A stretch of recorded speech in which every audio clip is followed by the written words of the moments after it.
Hi, and welcome back to Real Estate National Private Exam Questions here with Marie. I'm going to be covering about 10 multiple choice questions. I'll give you guys time to choose the best answer. If you need any elaboration on any of the questions, please post your comments below. Also, if you like this channel, go ahead and hit that like button and subscribe. So let's get into it.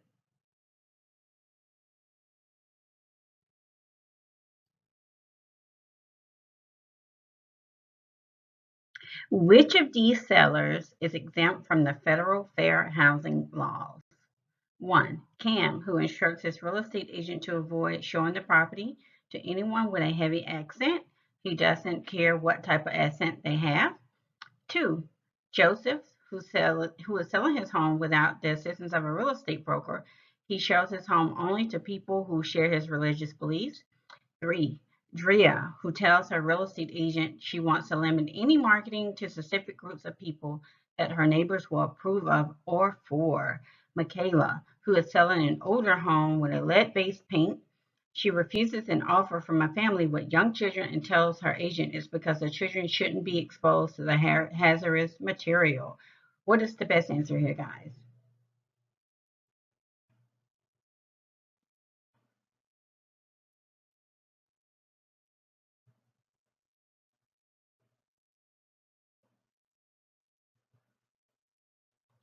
And the correct answer is Joseph, who is selling his home without the assistance of a real estate broker. He shows his home only to people who share his religious beliefs. Joseph is exempt from federal fair housing laws because he isn't using the service of a real estate agent. However, it is always illegal to discriminate on the basis of race. Next question.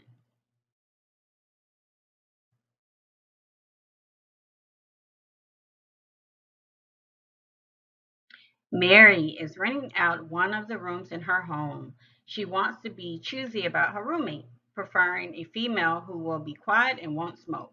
Which of the following statements is true about Mary's situation? 1. Mary isn't included in the Miss Murphy exemption because she intends to live in the same house as the renter. 2. Mary is allowed to be discriminatory in her advertising for the rental and her selection of a roommate. 3. Mary may discriminate against men based on the Miss Murphy exemption as long as she doesn't use a real estate agent. Or 4. Mary may discriminate on the basis of sex but must avoid discriminating against any other protected class. Which is the best answer here, guys?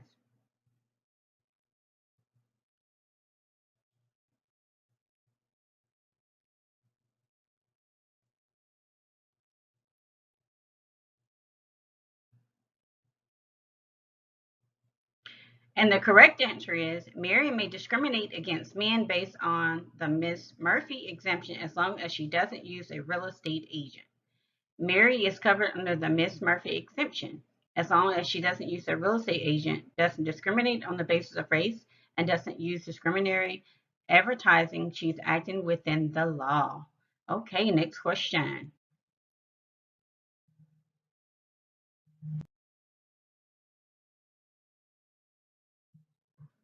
A tenant may claim discrimination based on federal fair housing laws when 1. The landlord keeps the tenant's security deposit on the basis of cleaning costs for cigarette smoke. 2. The tenant is charged a fee for keeping an extra space in the parking lot. 3. The landlord evicts the tenant on the basis of unpaid rent. Or 4. The tenant is charged extra rent on the basis of having children. Which is the best answer here, guys?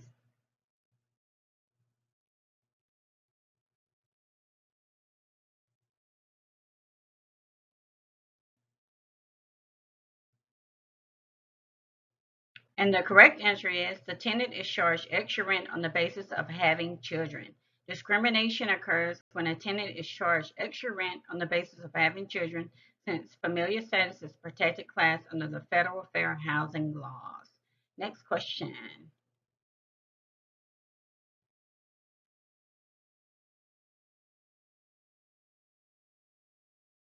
A broker is disciplined by the state regulatory body for misrepresentation committed by the broker's associated licensee.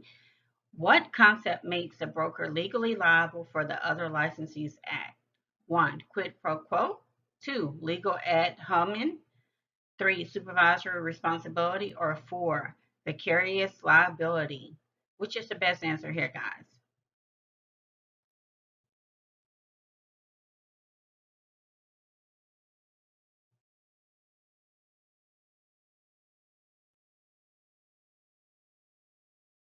And the correct answer is vicarious liability.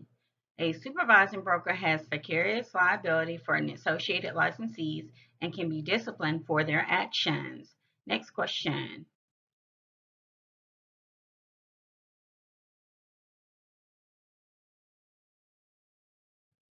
Which of these is an example of puffing? 1. Marketing for a property that includes a statement, the most beautiful view you'll ever see. 2. Listing a 1,400 square foot property as 1,599 square feet. 3. Marketing for a property that discriminates on the basis of protected class. Or 4. Describing a two-bedroom home as spacious. Which is the best answer here, guys?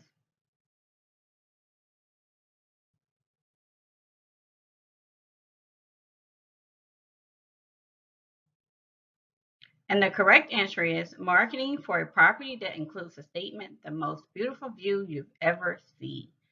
Puffing is an exaggeration that no reasonable person would accept as true, such as the most beautiful view you've ever seen, because it's obviously exaggeration. It's not considered misrepresentation. Next question.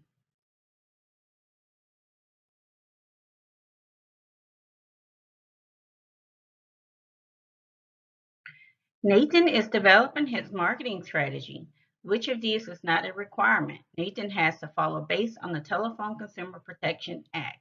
1. If Nathan calls someone who asks to be taken off his call list, he must make the change within 30 days of the request. 2. Nathan may make telemarketing calls only between the hours of 8 a.m. and 9 p.m. 3. Nathan should avoid calling any number on the do not call registry. Or 4. All of Nathan's telemarketing calls must be from his personally or must use his voice on a recording. Which is the best answer here, guys?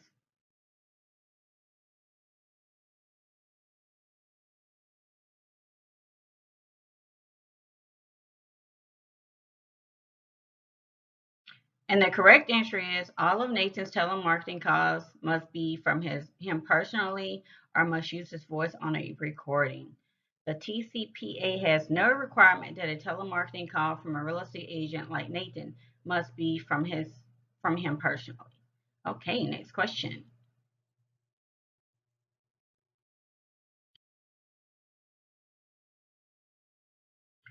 Which of these is a type of private control of property? 1. Eminent domain. 2. Taxation. 3. CC&Rs. Or 4. XG. Which is the best answer here, guys?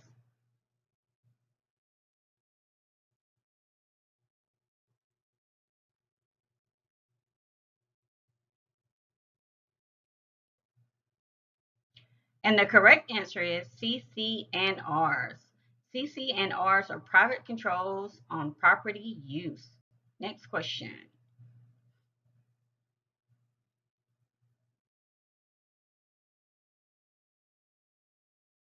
A licensee is cold calling in her market area. She makes sure to first to do what? 1. Use contact numbers only for property owners, not tenants.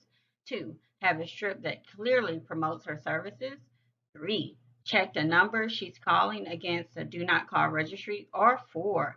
Verify that she is just dialing only local phone numbers. Which is the best answer here, guys?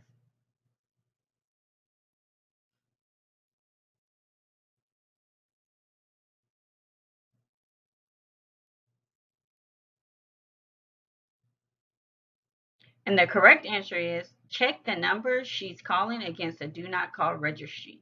Although all of these options may be good things to do before cold calling, licensee must always check numbers against the do not call registry. Licensees can be fined for making telemarketing calls to numbers on the list. Next question.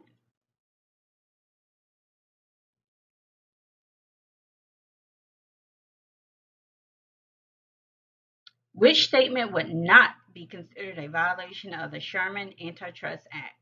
1. If we agree to stop showing any of the broker Ben's listings, he'll soon be driven out of the area. 2. Our listing agreements must be for minimum of 1 year. That's what any company you talk to will tell you. 3, this house doesn't match your requirements since it's located on a major road and you ask for a quiet area. Or 4, the standard commission rate in this area is 7%. Which is the best answer here, guys?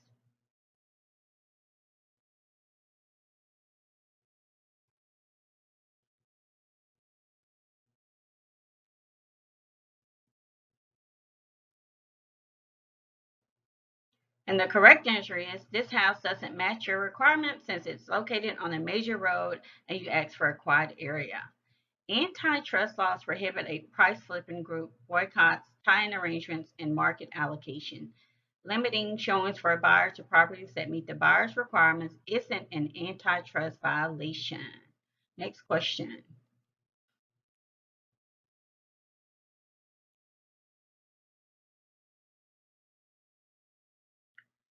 How does the legal concept of vicarious liability impact real estate licensees? 1, it makes a supervising broker legally responsible for the actions of an affiliate licensee. 2, it defines the actions that are considered the unauthorized practice of law in a real estate transaction. 3, it obligates all licensees to behave ethically since each person's actions contribute to the reputation of the industry. Or 4, it protects an affiliated licensee from being held liable for the actions of the supervising broker. Which is the best answer here, guys?